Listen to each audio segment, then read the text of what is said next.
Displacement reaction रिएक्टिव्हिटी series बघितली आपण. रिएक्टिव्हिटी series शिवाय तुम्हाला डिस्प्लेसमेंट रिएक्शन कळणार नाही किंवा कोणता एलिमेंट किंवा कोणता मेटल किंवा कोणता एलिमेंट मोस्ट रिएक्टिव्ह आहे कोणता लेस रिएक्टिव्ह आहे ते कळत नाही. त्यामुळे आपल्याला अगोदर रिएक्टिव्हिटी सिरीज माहिती असणं गरजेचं आहे. We saw in the beginning of this chapter that on adding zinc dust to the blue colored copper sulfate solution, a colorless solution of zinc sulfate is formed. या पाठाच्या सुरुवातीला आपण बघितलेलं आहे की ज्यावेळेस आपण झिंक डस्ट जस्ताची बुकटी निळ्या रंगाच्या कॉपर सल्फेटच्या द्रावणात टाकतो त्यावेळेस झिंक सल्फेटचं रंगहीन द्रावण तयार होते. झिंक सल्फेटचं रंगहीन द्रावण तयार होते. Heat is generated. आणि काय तयार होते? हीट म्हणजे काय? उष्णता बाहेर पडते. याचा अर्थ काय? ती कोणती अभिक्रिया असली पाहिजे? उष्मादायी म्हणजे एक्झोथर्मिक अभिक्रिया असली पाहिजे. Exothermic reaction. From that we learn that zinc 2+ ions formed from the Zn atom takes place of the Cu2+ ions in the copper sulfate. काय व्हायलं? कॉपर सल्फेटचे द्रावण आहे त्या कॉपर सल्फेटच्या द्रावणामध्ये ज्यावेळेस आपण झिंक मिसळतो जस्ताची बुकटी टाकतो त्यावेळेस काय व्हायले? कॉपर सल्फेटच्या द्रावणातून Cu2+ जे आयन येतं त्याला डिस्प्लेस केला चाललंय. कोणाद्वारे? झिंक 2+ आयन द्वारे. कोण रिप्लेस करायला? रिएक्टिव्हिटी सिरीज बघा. रिएक्टिव्हिटी सिरीज मध्ये झिंक अगोदर येतो का मग कॉपर अगोदर येतो? अगोदर कोण येते सांगा? मोस्ट रिएक्टिव्ह कोण आहे? झिंक आहे का कॉपर आहे? हा, झिंक आहे. बरोबर आहे ना? मग कॉपर सल्फेटच्या द्रावणातून कॉपरला रिप्लेस करायला डिस्प्लेस करायला कोण? झिंक. बरोबर आहे का? आणि काय तयार करायला? It means that zinc displaces Cu. म्हणजे झिंक म्हणजे काय? जस्त. कोणाला विस्थापित करायला? कॉपरला. कशातून? CuSO4. CuSO4 म्हणजे काय? CuSO4 plus Zn. It gives ZnSO4 plus Cu. काय व्हायला? हे Cu हे 2+ आयन आहे आणि हा काय करतो? Cu ला याच्या सोल्युशन मधून काय करायला? डिस्प्लेस करायला. आणि काय तयार करायला? ZnSO4 तयार करायला. म्हणजे जास्त क्रियाशील मूलद्रव्य जे ताकदवान हायड्रोजन आहे तो आर्यन सारख्या छेडून काय एलिमेंटला काय करतो? मच्छर की तरह. ठीक आहे? तर ह्याच रिएक्शनला आपण काय म्हणतो? डिस्प्लेसमेंट रिएक्शन म्हणतो. The reaction in which more reactive metal or more reactive element replaces less reactive element from its compound to form new product. जास्त अभिक्रियाशील मूलद्रव्य कमी अभिक्रियाशील मूलद्रव्याला त्याच्या संयोगातून विस्थापित करून नवीन उत्पादित तयार करते. अशा अभिक्रियेला काय म्हणायचं? डिस्प्लेसमेंट रिएक्शन म्हणायचं. काय म्हणायचं? Displacement reaction. ही रिएक्शन करून सुद्धा आपण कॉपर आणि आयर्न, लोह आणि तांबे यांची सुद्धा एक अभिक्रिया बघितली जी आपल्या धड्यात होती. तर त्या अभिक्रियेमध्ये सुद्धा लोखंड लोह हे काय आहे? जास्त अभिक्रियाशील आहे आणि ते जास्त अभिक्रियाशील असल्यामुळे कोणाला विस्थापित करतंय? कॉपर म्हणजे तांबेला विस्थापित करतंय. पण लोखंडाच्या म्हणजे आयर्नच्या कंपाऊंड मधून किंवा संयुगामधून तांबे आयर्नला विस्थापित करू शकते का? नाही. मग त्या ठिकाणी रिएक्शन होत नाही. रिएक्शन झाली का? नाही झाली. तर दुसरी एक रिएक्शन बघा आता. पुढची रिएक्शन चौथी, डबल डिस्प्लेसमेंट. डबल डिस्प्लेसमेंट म्हणजे काय? दुहेरी विस्थापन अभिक्रिया. जसं या अभिक्रियेमध्ये एक जास्त अभिक्रियाशील एका कमी अभिक्रियाशील मूलद्रव्याची जागा घेत आहे तसं या ठिकाणी सरळ सरळ एक्सचेंज ऑफ आयन्स. जसं इथं झिंक हा प्लस आयन होता, Cu हा प्लस आयन होता. झिंक Cu ला रिप्लेस करते कारण हे प्लस आहे इथल्या प्लसला हटवून देते इथं जागा घेते. पण इथं काय व्हायलं? प्लस मायनस चेंज व्हायले. म्हणजे आयन येतं धनप्रभारित आयन ऋणप्रभारित आयन. जे आयनिक संयुग असतात कोणतेही त्या प्रत्येक आयनिक संयुगामध्ये काय असतात? धनप्रभारित आणि ऋणप्रभारित दोन्ही प्रकारचे आयन असतात की नाही? आणि ह्या दोन्ही प्रकारच्या आयनांचं काय असतंय? एक बॉन्ड असतो ज्याला नाव काय दिलेलं आहे? Ionic bond. काय म्हणतात त्याला? आयनिक बॉन्ड म्हणतात. आणि ह्या आयनिक बॉन्ड हा धनप्रभारित आणि ऋणप्रभारित अशा दोन आयनांचा बनलेला असतो. असे दोन संयुग एकत्र ज्यावेळेस रिएक्शन करतात जर त्यांच्यामध्ये आयनांची अदलाबदल झाली म्हणजे एकाचा प्लस दुसऱ्याचा मायनस, एकाचा प्लस दुसऱ्याचा मायनस, दुसऱ्याचा प्लस पहिल्याचा मायनस, हे ज्यावेळेस एक्सचेंज होते त्यावेळेस जी अभिक्रिया घडते त्याला काय म्हणतात? Double displacement reaction. आणि डबल डिस्प्लेसमेंट रिएक्शन मध्ये दुसरं एक होतंय, एक अवक्षेपित तयार होते ज्याला प्रेसिपिटेट म्हणतात. काय म्हणतात? प्रेसिपिटेट. तुम्हाला मी हे सांगितलेलं आहे. प्रेसिपिटेट हे डाऊन एरो दर्शवतात म्हणजे बाण असा खाली दर्शवतात खाली. बघितलं असेल ना? ज्यावेळेस आपण how to write chemical equation म्हणजे रासायनिक समीकरण कसं लिहायचं याचे नियम पाहत होतो त्यावेळेस तुम्हाला मी हा नियम सांगितला होता की प्रेसिपिटेट ज्यावेळेस लिहितात त्यावेळेस ते कसं लिहितात? बाण खालच्या दिशेला दर्शवतात. बाण कोणत्या दिशेला दर्शवतात? खालच्या दिशेला. सांगितलं होतं ना?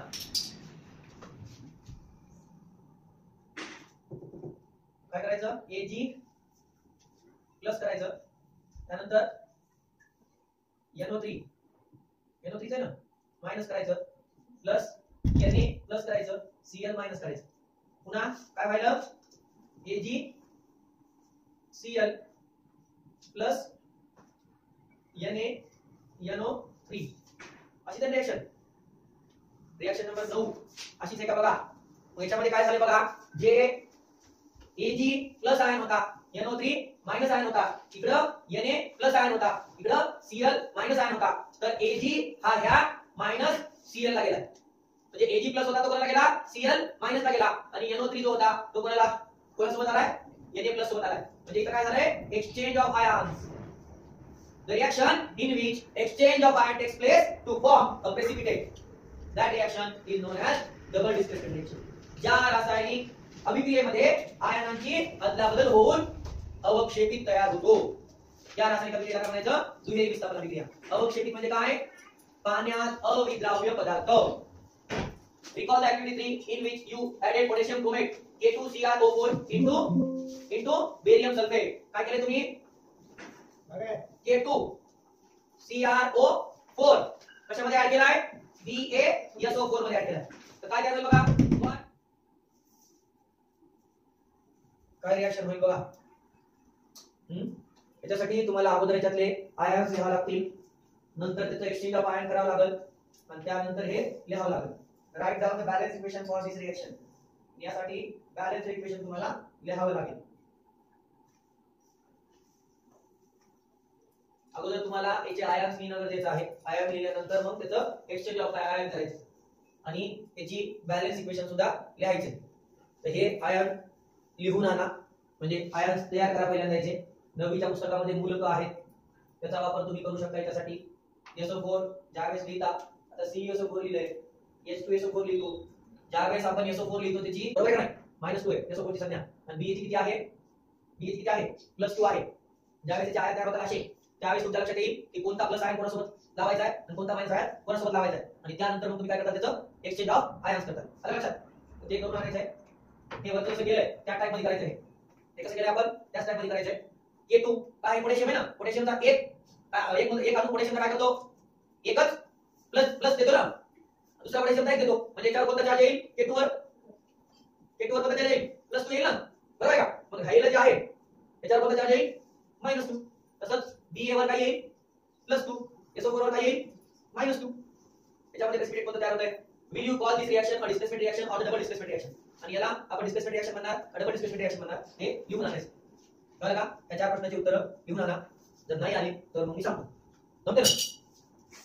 मग तुम्हाला किती कशा देत म्हणा, आम्हाला सगळं करायचं असतं.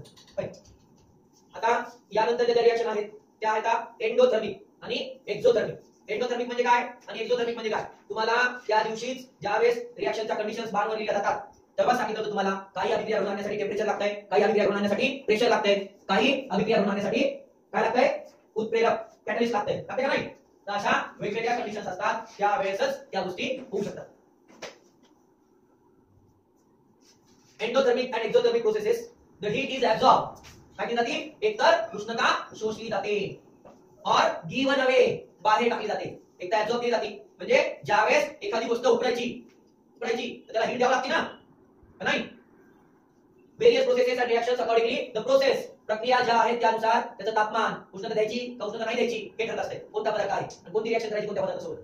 Reactions are classified as endothermic and exothermic. आणि या आधारावर रिएक्शनचे दोन प्रकार पडतात. एक तर हीट ऍब्सॉर्ब केली म्हणजे एंडोथर्मिक, हीट बाहेर टाकली exothermic. Heat from outside is absorb during some physical change.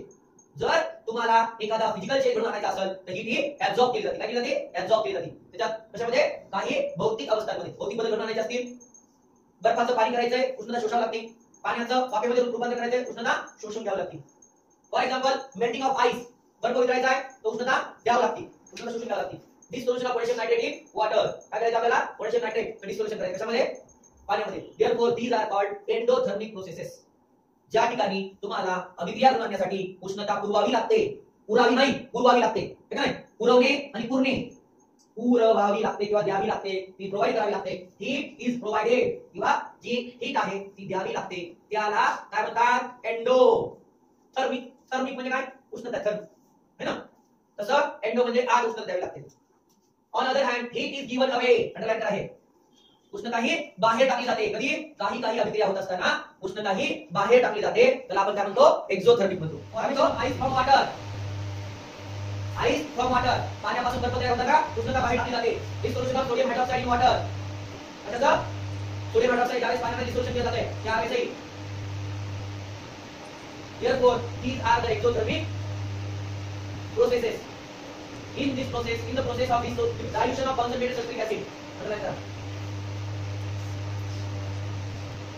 in the process of dilution of concentrated sulfuric acid with water, पाण्यामध्ये सल्फ्युरिक ऍसिड टाकताना एकदम टाकत नाही, थोडं 2 थेंब टाकायचे, 2 थेंब टाकायचे, 2 थेंब टाकायचे, ढवळावं लागतंय. तुम्ही जर पाणी घेतलं त्यामुळे जर सल्फ्युरिक ऍसिड टाकलं तर त्याचा स्फोट होत आहे किंवा खूप मोठ्या प्रमाणावर हीट बाहेर पडते. त्यामुळे आपण कुठलं कसं करतो, बेसन बेसन कसं करतो, कसं करतो बेसन, एकदा टाकून देतो का, एकदाच टाकतो का, पीठ सगळं टाका काय होईल, गाठी गाठी होतात ना, त्यामुळे थोडं पीठ टाकायचं, एक गाठी गाठी असते ढवळायचं. Very large amount of heat is liberated. जर तुम्ही sulphuric acid concentrated sulphuric acid जर पाण्यात टाकलं तर खूप मोठ्या प्रमाणात उष्णता बाहेर पडते. As a result water get evaporated instantly, आणि तात्काळ काय होते, पाण्याची वाफ होऊन जाते. If it is poured to the concentrated sulphuric acid which may cause the accident. जर तुम्ही पाणी कशामध्ये टाकलं, कॉन्सन्ट्रेटेड सल्फ्युरिक ऍसिड, समज सल्फ्युरिक पाण्यामध्ये जर टाकलं तर त्यामुळे अपघात होण्याची शक्यता आहे. To avoid this, required amount of water is taken in the glass container and small quantity of concentrated sulfuric acid at a time is added to the mixed stirring. अशा प्रकारचा अपघात होऊ नये म्हणून काय केलं जाते, एका बिगर मध्ये पाणी घेतलं जाते, जेवढं पाहिजे तेवढं, त्यामध्ये थोडं टाकलं जाते, सल्फ्युरिक ऍसिड टाकलं जाते. म्हणजे काही 2 थेंब टाकायचे, स्टीर करायचं, ढवळायचं, म्हणजे ना डायल्यूट करत राहायचं, थोडं टाकायचं, ढवळायचं, थोडं टाकायचं, ढवळायचं, है ना. Therefore only a small amount of it is liberated at a time. तुम्ही 2 थेंब टाकले आणि ढवळलं म्हणजे थोडी हीट तयार होईल, बरोबर आहे. पुन्हा 2 थेंब टाकले, ढवळलं, थोडी हीट तयार होईल. एकदा जर टाकलं तर लार्ज अमाउंट ऑफ हीट तयार होईल, तर त्यानं ऍक्सिडेंट होऊ शकतो. To carry out the endothermic and exothermic processes, 2 plastic bottles, measuring cylinder, thermometer. 2 प्लास्टिकच्या बॉटल घ्यायच्या का, एक मेजरिंग सिलेंडर घ्यायचं आहे आणि थर्मोमीटर घ्यायचं. केमिकल्स, पोटॅशियम नायट्रेट घ्या, सोडियम हायड्रॉक्साइड घ्या आणि वॉटर घ्या. रसायन पदार्थ काय पाहिजे, पोटॅशियम नायट्रेट, सोडियम हायड्रॉक्साइड वापरायचं. Sodium hydroxide being corrosive, handle it carefully in the presence of your teacher. आणि हे जे असतात सोडियम हायड्रॉक्साइड हा खूप शरणकारी आहे, त्यामुळे हा शिक्षकाच्या मार्गदर्शनाखालीच वापरायचा असतो. शिक्षकाने सांगितलं प्रोसिजर, एक 100 ml water in each of 2 plastic bottles. 100 ml पाणी घ्यायचे दोन्ही plastic bottle. Plastic being insulator of the heat. Plastic असतो विसंवाहक असते, कशाचा, उष्णतेचा. म्हणजे प्लास्टिक मधून उष्णता वाहते का, नाही वाहत. The dispersion of heat can be prevented. काय होणार नाही, heat स्थानांतरित होणार नाही, एका ठिकाणी दुसरीकडे काय होणार नाही, जाणार नाही. Note the temperature of the water. In bottles put a 5 gram potassium nitrate KNO3. किती घ्यायचं आहे, 5 ग्राम. पहिल्यांदा दोन्ही बॉटलमध्ये 100 ml पाणी टाकलंय, त्याचं तापमान मोजायचं. तापमान मोजल्यानंतर मग त्याच्यामध्ये काय करायचं आहे, 5 ग्राम पोटॅशियम नायट्रेट टाकायचं आहे. In a bottle and shake well. 5 gram potassium nitrate टाकायचं, त्याला व्यवस्थित करून घ्यायचं. Note the temperature of the solution form. आणि त्या सोल्युशनचं तापमान त्याच्यामध्ये मोजून घ्यायचं. Put 5 gram sodium hydroxide. Sodium hydroxide म्हणजे काय, NaOH. किती घ्यायचं आहे, 5 gram. In other bottle and shake the bottle and well. Note the temperature. दुसऱ्या बॉटलमध्ये टाकायचं, ती बॉटल हलवायची आणि तिचं तापमान मोजून घ्यायचं. त्याच्या सहाय्यानं काय साईड मोजायचं, तापमान त्या साईड मोजतात.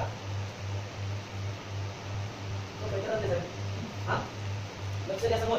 In the first bottle, the process of dilution of the potassium nitrate takes place, while in the second bottle, the process of dilution of sodium hydroxide took place. काय पाहिलं, पहिल्या ह्याच्यात पोटॅशियम नायट्रेट बॉटलमध्ये, दुसऱ्या ह्याच्यात sodium hydroxide. इथे dilution पाहिलं. As per your observation, which one is exothermic process and which one is endothermic process? या दोन्हीपैकी कोणती उष्मादायी अभिक्रिया आहे, उष्मादायी, उष्माग्राही कोणती सांगा बरं. उष्मादायी का उष्माग्राही, कोणती प्रक्रिया आहे, कोणती. पहिल्या बॉटलमध्ये टाकलं होतं 5 ग्राम KNO3, किती, 100 ml पाण्यात, एक बॉटल. दुसऱ्या बॉटलमध्ये टाकलं होतं NaOH, सोडियम हायड्रॉक्साइड, 5 ग्राम, किती ml, 100 ml मध्ये, बरोबर का. मग या दोन्हीपैकी कोणती एंडोथर्मिक आहे, एंडोथर्मिक म्हणजे काय, उष्माग्राही, आणि कोणती एक्झोथर्मिक आहे. एक्झोथर्मिक म्हणजे काय, टेम्परेचर वाढलेलं असेल. पहिल्या तापमान मोजलं आपण पाण्याचं, तेव्हा तापमान होतं, त्याच्यापेक्षा तापमान जर वाढलं तर समजून घ्यायचं तिथं आहे एक्झोथर्मिक आहे. एक्झोथर्मिक म्हणजे उष्मादायी आहे. एक्झो, उष्णता बाहेर पडला, तापमान वाढलं, एक्झोथर्मिक आहे ती. जर तापमान वाढलं तर, आणि त्या सोल्युशनचं तापमान कमी झालं ती कशी आहे, एंडोथर्मिक आहे, म्हणजे उष्माग्राही. तर कोणत्या याच्यात उष्णता शोषली आणि कोणत्या याच्यात उष्णता बाहेर टाकली. During the process of dissolution of KNO3 in the water, heat from the surrounding is absorbed. Underline करा, हे महत्त्वाचं आहे. KNO3 या ठिकाणी आजूबाजूच्या वातावरणातून हीट ऍब्सॉर्ब केली गेली हीट ऍब्सॉर्ब केल्या गेली म्हणून ही अभिक्रिया कशी आहे एंडोथर्मिक. एंडो म्हणजे काय ग्राही उष्मा ग्राही KNO3 पाण्यामध्ये टाकल्यानंतर आजूबाजूच्या परिसरातून तो उष्णता शोषून घेतो त्याला काय म्हणायचं उष्मा ग्राही. Heat from the surrounding is absorbed. Therefore, the temperature resulting solution is less. आणि ते तयार झालेलं काय असतंय द्रावण असते तापमान कमी होतंय. The process in which heat is absorbed from the outside. आणि अशी प्रक्रिया ज्यामध्ये heat absorb केली जाते तिला काय म्हणायचं endothermy. When the solid NaOH dissolved in water. ज्यावेळेस solid NaOH स्थायी रूप सोडियम हायड्रॉक्साइड पाण्यामध्ये विरघळतो water heat is given out. टाकली जाते उष्णता बाहेर टाकली जाते. Therefore, the temperature increases. आणि त्यावेळेस काय होते तापमान वाढले. काय वाढले तापमान. The process in which heat is given out that process is known as exothermy. या रासायनिक अभिक्रियेमध्ये अभिक्रियाकारकापासून उत्पादित तयार होताना उष्णता बाहेर टाकली जाते त्या रासायनिक अभिक्रियेस उष्मादायी अभिक्रिया म्हणतात. आणि ज्या रासायनिक अभिक्रियेत अभिक्रियाकारकापासून उत्पादित तयार होताना उष्णता शोषली जाते किंवा ग्रहण केली जाते तिला उष्माग्राही अभिक्रिया म्हणतात. आलं लक्षात.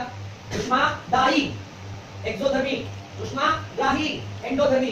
समजलं का उष्माग्राही एंडोथर्मी उष्मादायी एक्झोथर्मी. समजलं या दोन्हीच्या व्याख्या पुन्हा एकदा सांगतो लक्षात घ्या.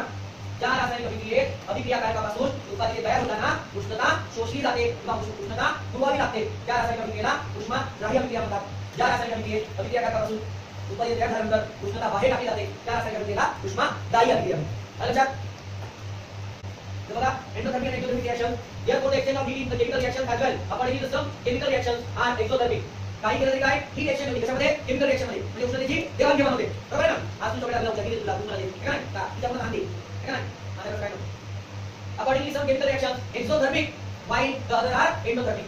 काही रासायनिक अभिक्रिया ना उष्मादायी असतात तर काही उष्माग्राही असतात. During the exothermic chemical reaction heat is given away. मला काय एक्झोथर्मिक ज्यावेळेस असेल उष्मादायी असेल त्यावेळेस उष्णता बाहेर टाकली जाते. When reactants are transformed into the product. जेव्हा अभिक्रियाकारकांचं रूपांतर उत्पादनामध्ये होत असते. While during endothermic chemical reaction either heat is absorbed from surrounding or as supplied continuously from the outside. एक तर आजूबाजूच्या परिसरातून उष्णता शोषली जाते किंवा तिला उष्णता पुरवावी लागते. काही अभिक्रिया अशा असतात ज्याला कंटिन्यू 60 डिग्री सेल्सिअस तापमान 100 डिग्री सेल्सिअस तापमान द्यावं लागतंय. तुम्ही 100 डिग्री सेल्सिअस तापमान दिलं 60 डिग्री सेल्सिअस तापमान दिलं 40 डिग्री सेल्सिअस तापमान दिलं तरच ती अभिक्रिया होणार नाही होणार नाही. पण काही काही अभिक्रिया अशा असतात ज्या आजूबाजूच्या वातावरणात काय करतात उष्णता शोषून घेतात. जसं CaCO3 calcium carbonate heat CaO CO2 काय एंडोथर्मिक आहे उष्णता द्यावी लागली आहे. आणि calcium oxide plus H2O reduce CaOH twice plus heat म्हणजे कॅल्शियम ऑक्साइड जर पाण्यामध्ये विरघळलं पाण्यामध्ये टाकला तर रूपांतर कॅल्शियम हायड्रॉक्साइड मध्ये होते आणि त्यातून काय बाहेर पडते उष्णता बाहेर पडते म्हणून त्याला काय म्हणतात एक्झोथर्मी म्हणतात. काय म्हणतात एक्झोथर्मी. लक्षात.